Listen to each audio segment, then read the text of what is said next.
No vídeo de ontem a gente falou como é bom evitar fazer contagens, porque a contagem denota uma limitação e aí você não tem muitas bênçãos, você perde um pouco da conexão com o Eterno.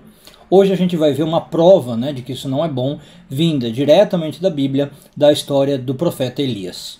Eu sou Yair Alon e esse é o Zohar Diário.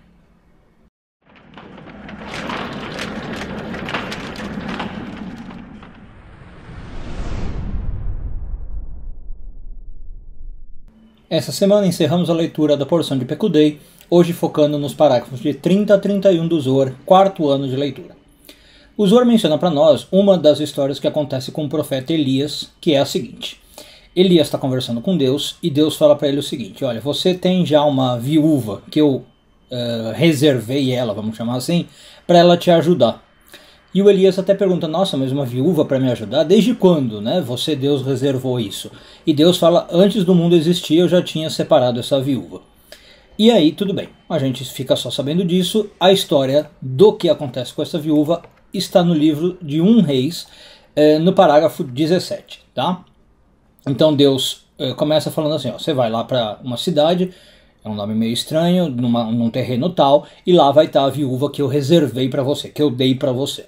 Muito bem, chegando lá, Eliseu é o Elisha em hebraico. Elias vai lá, faz o que Deus pede, e aí ele encontra uma viúva recolhendo gravetos, E ele fala o seguinte para a viúva, faz um favor para mim, me traz um copo d'água, E a viúva prontamente responde a isso, fala, ok, pera só um minutinho, estou indo lá.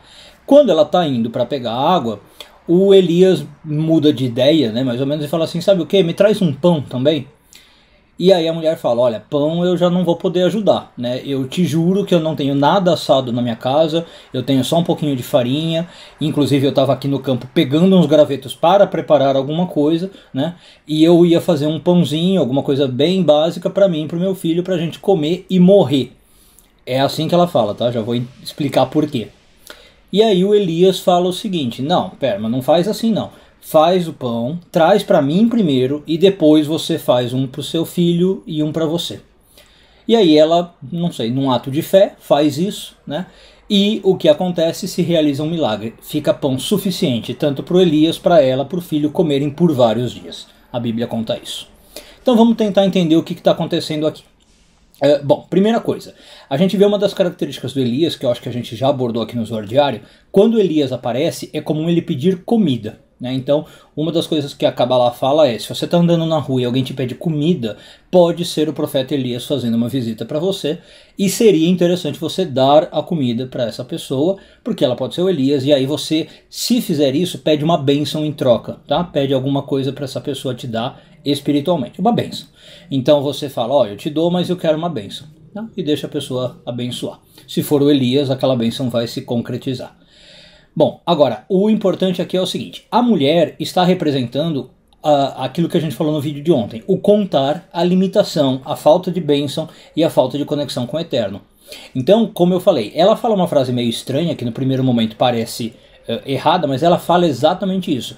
Pode ser talvez um ato falho dela, mas ela fala, eu estava indo cozinhar um pão para a gente comer, eu e meu filho, e morrermos.